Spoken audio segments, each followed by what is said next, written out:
Hello friend, स्वागत करता हूं आप सभी का अपने डिजिटल लर्निंग प्लेटफॉर्म पर। और आज जो हम बात करने जा रहे हैं वो एक ऐसे टॉपिक के बारे में हम लोग डिस्कशन करने जा रहे हैं जो अपने आप में बहुत महत्वपूर्ण टॉपिक है और शायद अगर ये नहीं होता तो इस जीवन में सरवाइव करना काफ़ी मुश्किल होता।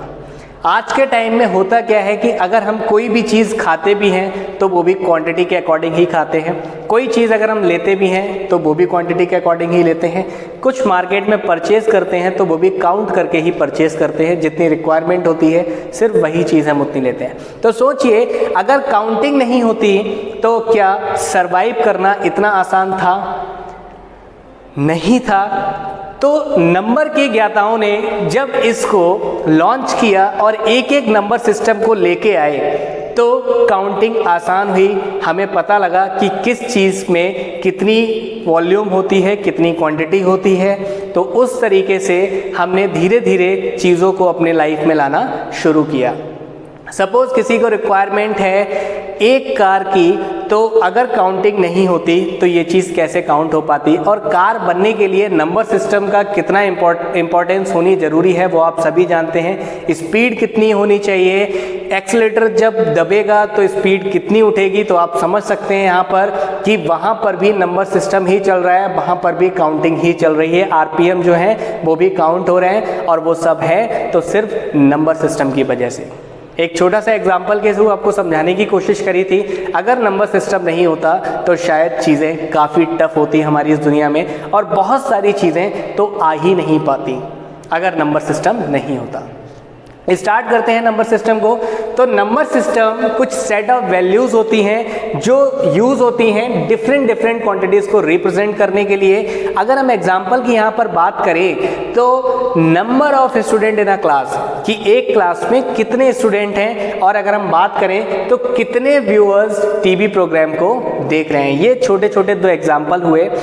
तो आप इन एग्जाम्पल से समझ सकते हैं कि नंबर सिस्टम का जो हमारे जीवन में जो रोल है वो कितना इम्पोर्टेंट रहा है और आगे भी कितना इम्पोर्टेंट होने वाला है।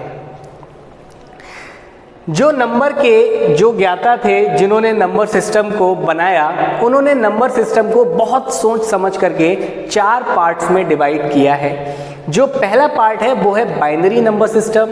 बाइनरी नंबर सिस्टम को हमारा कंप्यूटर सिस्टम ही समझता है। हम ह्यूमन उस कंप्यूटर सिस्टम को, हम उस नंबर सिस्टम को नहीं समझ सकते। तो सोचिए, अगर बाइनरी नंबर सिस्टम नहीं होता तो क्या कंप्यूटर बन पाता? क्या हम और आप इस तरीके से इंटरेक्शन कर पा रहे होते? बिल्कुल नहीं कर पा रहे होते। फिर उन्होंने जो दूसरी कैटेगरी बनाई वो बनाई ऑक्टल नंबर सिस्टम, और ये भी मशीन के द्वारा ही यूज़ किया जाता है।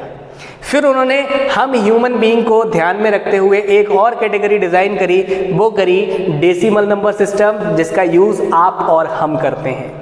जो नेक्स्ट कैटेगरी डिज़ाइन हुई वो थी हेक्साडेसिमल नंबर सिस्टम, जो मशीन्स के लिए ही स्पेशल डिज़ाइन हुई थी। तो इनमें सिर्फ एक ऐसी कैटेगरी है जो ह्यूमंस मतलब हमारे द्वारा यूज़ करी जाती है, बाकी सभी कैटेगरीज कंप्यूटर और मशीन्स के द्वारा यूज़ करी जाती हैं। 1 बाई 1 करके हम नंबर सिस्टम की बात यहाँ पर स्टार्ट करते हैं। तो सबसे पहले हम बात करते हैं बाइनरी नंबर सिस्टम की। तो बाइनरी नंबर सिस्टम जो है वो डिजिटल कंप्यूटर के लिए कितना इम्पोर्टेंस रखता है वो आपको पता है। तो बाइनरी नंबर सिस्टम जो है वो सिर्फ 0 और 1 से मिलकर बना हुआ है।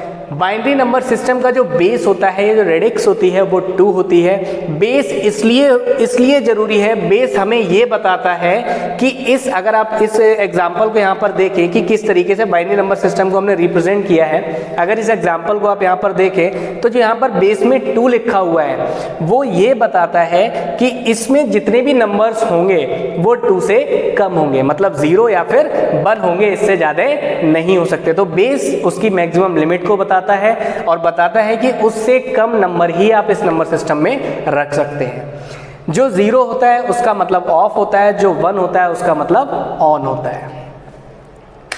नेक्स्ट है डेसिमल नंबर सिस्टम, जो हम ह्यूमंस के द्वारा यूज किया जाता है और इसकी लिमिट है 0 to 9। 0 से 9 को लेकर जितने भी नंबर्स होते हैं वो सब डेसिमल नंबर सिस्टम में ही आते हैं, और डेसिमल नंबर सिस्टम जो है वो 10 डिजिट से मिलकर बना होता है। अगर आप काउंट करेंगे यहाँ पर 10 डिजिट्स कैसे कंप्लीट होंगी, तो 0 को लेकर के 9 तक काउंट करिए, टोटल 10 डिजिट्स वहां पर होती हैं। इसीलिए 10 डिजिट होने के कारण ही इसका बेस जो है वो 10 होता है, और ये सबसे ज़्यादा यूज होने वाला नंबर सिस्टम होता है, क्योंकि ह्यूमंस के द्वारा यही नंबर सिस्टम यूज किया जाता है। जितनी भी अर्थमेटिक कैलकुलेशंस होती हैं वो सभी डेसिमल नंबर सिस्टम पर ही परफॉर्म होती हैं। इसका एग्जांपल यहाँ पर डेसिमल नंबर सिस्टम को हम इस तरीके से रिप्रेजेंट करते हैं, और आप अगर इस एग्जांपल में देखें तो इसकी जो इसका बेस है वो 10 है, मतलब मैक्सिमम लिमिट 10 है, और इसके अंदर जो भी नंबर्स आए हैं वो 10 से कम है, चाहे वो 3 हो, चाहे वो 7 हो, चाहे वो 4 हो, चाहे वो 0 हो, चाहे वो 9 हो। नेक्स्ट है हमारा octal number system. Octal number system 8 digits से मिलकर बना होता है। जो उसकी रेंज होती है वो होती है 0 to 7, और इसका जो बेस होता है वो 8 होता है, क्योंकि इसकी जो डिजिट्स होती हैं वो मैक्सिमम 8 होती हैं। इसको लिखने का तरीका इस एग्जांपल के थ्रू मैंने आपको बताया है। अगर आप यहाँ पर एग्जांपल देखें तो यहाँ पर आपको दिख रहा होगा 7 5 4 3 1, मतलब इसका बेस हमने बता दिया है कि 8 है, और इसमें जो मैक्सिमम लिमिट है वो 8 हो सकती है, 7 हो सकती है। 7 से ज़्यादा एलिमेंट्स इसमें नहीं आ सकते, मतलब 7 से ज़्यादा नंबर डिजिट इसमें नहीं आ सकते। नेक्स्ट जो है हमारा वो है हेक्साडेसिमल नंबर सिस्टम, जो बहुत ही इंपॉर्टेंट है।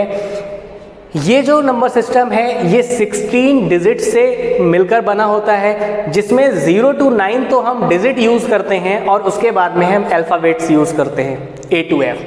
मतलब 9 तक तो हम नंबर्स लेंगे, जैसे ही 10 होगा तो उसको हम A लिखेंगे, जैसे ही 11 होगा उसको हम B लिखेंगे, जैसे ही 12 होगा उसको हम C लिखेंगे। इस तरीके से अगर 15 होगा तो उसको हम F लिखेंगे। जो इसका बेस है वो हमने जो नंबर के ज्ञाता थे उन्होंने इसके बेस को 16 बनाया, और 16 का मतलब इसमें जो नंबर्स हैं वो 15 से ज़्यादा नहीं हो सकते। अगर आप यहाँ पर देखें तो यहाँ पर लिखा हुआ है A5C। A का मतलब है 10, और C का मतलब, जो A का मतलब है वो है 10, और C का मतलब यहाँ पर हो रहा है आपका 13, क्योंकि 14 जो है वो E है और 15 जो है वो F है। तो यहाँ पर जो नंबर्स अगर आप देखें तो ये नंबर्स 15 से कम ही हैं। इनके कन्वर्जन कैसे होंगे, क्यों कन्वर्जन करने की इनको ज़रूरत पड़ी एक फॉर्म से दूसरे फॉर्म में, वो मैं लेके आऊँगा अगली वीडियो में। आपको इन नंबर सिस्टम्स को समझने में अगर कोई भी डाउट है तो आप अपनी क्वेरी को नीचे कमेंट बॉक्स में ड्रॉप कर सकते हैं। मैं आपको रिप्लाई करके आपको जो भी बेस्ट तरीका होगा उस तरीके से मैं आपको आपके जो प्रॉब्लम है उसको दूर करने की पूरी कोशिश करूँगा। नेक्स्ट वीडियो को देखने के लिए हमारे साथ बने रहिए। चैनल को सब्सक्राइब करना ना भूलें, जिससे आने वाली नई वीडियोज़ आपको मिल सकें। Thank you so much. Have a nice day.